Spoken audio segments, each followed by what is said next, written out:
up, everyone? Welcome back to Listography. It is Muse Week. We've given you our ranking of the 8 studio albums. We've given you our top 10s. Now it is time for side 3.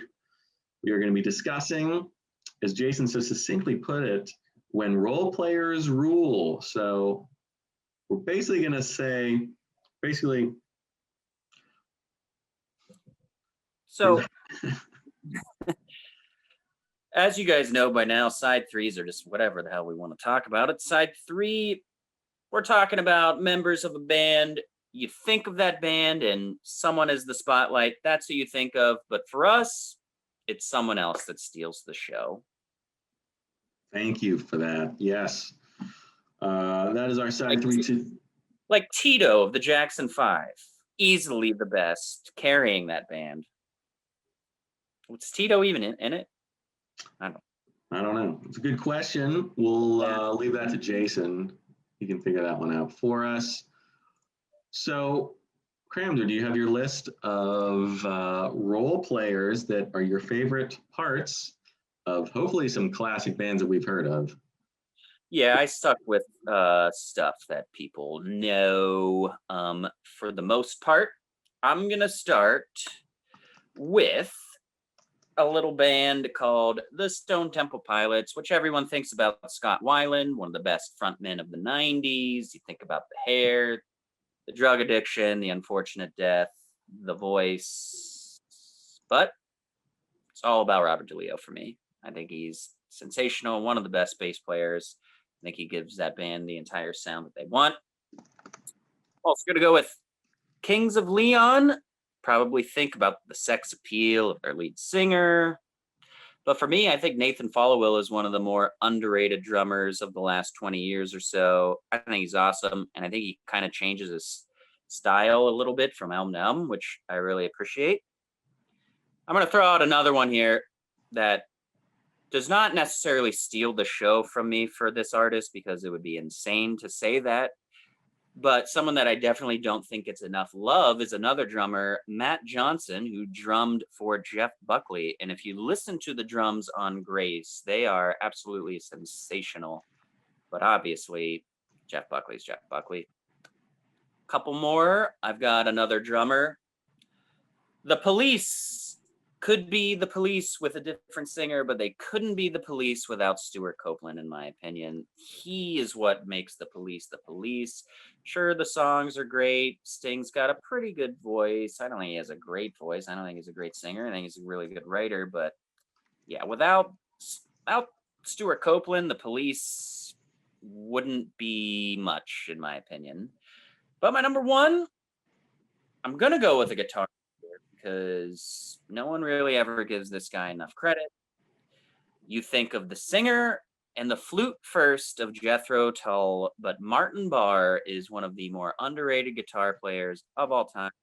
He writes sensational parts that get stuck in your head, just little parts like in Teacher, that just lodges in my head and stuff like that. I think he's a sensational guitar player. Obviously, being a guitarist in a rock band that was hugely popular from like the late 60s to the mid 70s, you've got 5 billion other really good guitarists to compete with for notoriety, but he's awesome. He never gets mentioned, doesn't get enough love. Fantastic guitarist, and what I look for in Jethro Tull immediately. Interesting choice. I like that.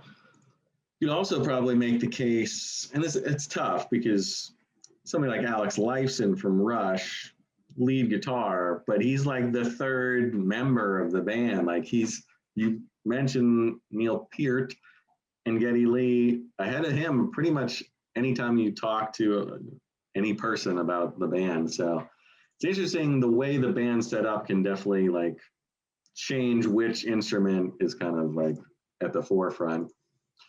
I got a couple here. Now, the whole discussion was started because Chris Wolstenholme, bass player from Muse, is the reason. I mean, it's not the only reason I love Muse, but he is my favorite part of Muse. He always has been, and I just think he is great. So not counting him, here's one that we did just a little while ago, and maybe this doesn't count, but Mott the Hoople, my favorite part, it's Ian Hunter, but not his vocals, his piano. The piano playing, I think, on those albums is much.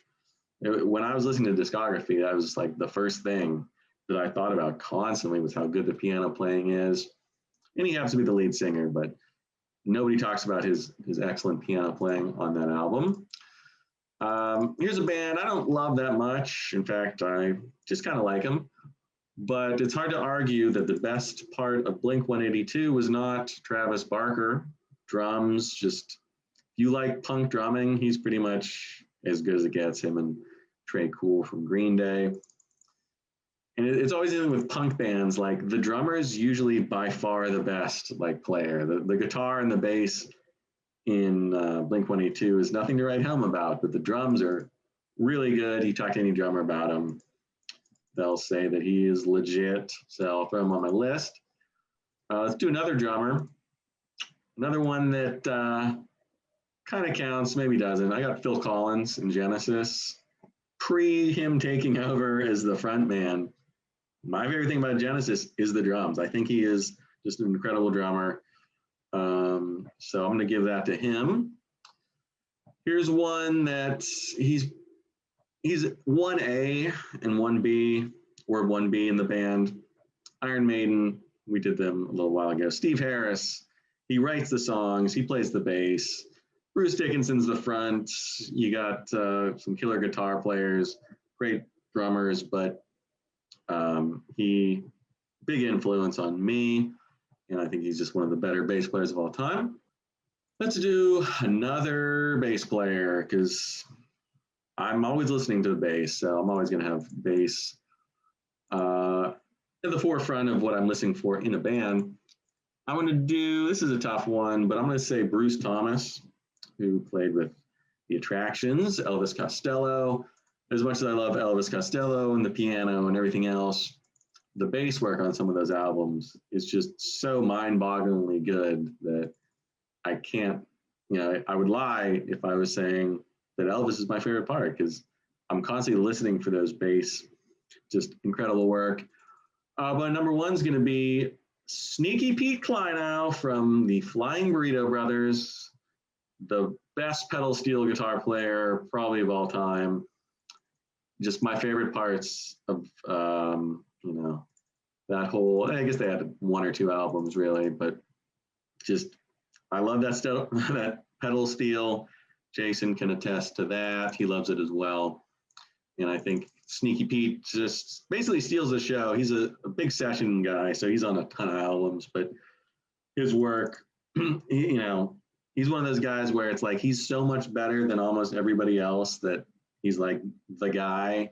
Anytime you need some pedal steel, you call Sneaky Pete. And he is my favorite member of the Flying Burrito Brothers. There's a lot of good members of that band, so that says a lot about how good he is. Very nice. Jason will be enthused you picked that. Mm-hmm. Sure. Yeah, this was tough because there's so many I didn't want to just throw out people that are just underrated. I was really looking for like my absolute favorite thing. And for the most cases, people that are the highlight get that reputation for a reason. But I got a couple more. Clem Burke, drummer for Blondie, really going through that discography, how good I think the drum work was throughout pretty much all of those albums. And to me, I love the high vocals of Anderson of Yes, but without Chris Squire on bass, I mean, they're all great, but Squire on bass is just sensational. I think he's the star of the show and like should be a household name from the 70s, the same way that like Jaco is and stuff like that. But and Geddy Lee, I think he deserves to be on that Mount Rushmore kind of style. Yeah, I mean, a couple more I can throw out there. There's a lot of bands where it's like they're so like tight as far as like who do you pick as your best. Something like The Band with Garth Hudson, played organ and piano and keyboards and everything like that.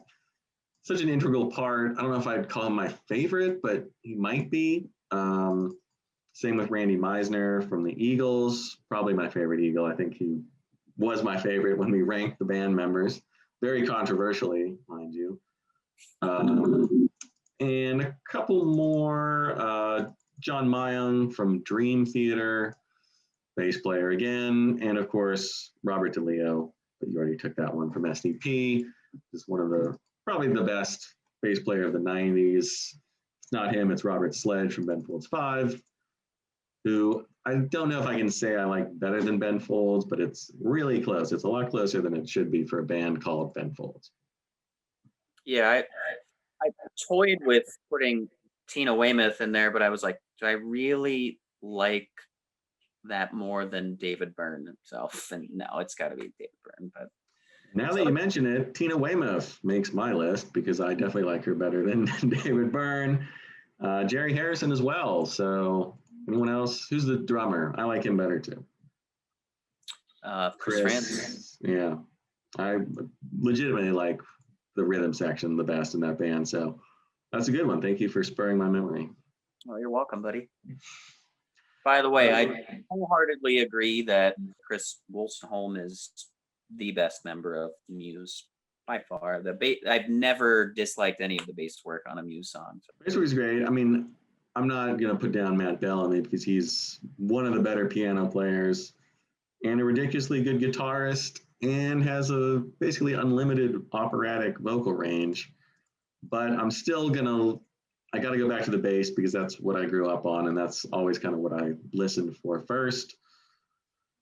So, leave us your members, bands that may not be in the spotlight but have a spot in your heart. And of course, like the video, subscribe, check the description for all of our social media, our website where you can vote for your favorite song of the year in 1960. We're doing the songs of the year list, so check those out. And yeah, for Cramser, the absent Jason, thanks for watching Listography.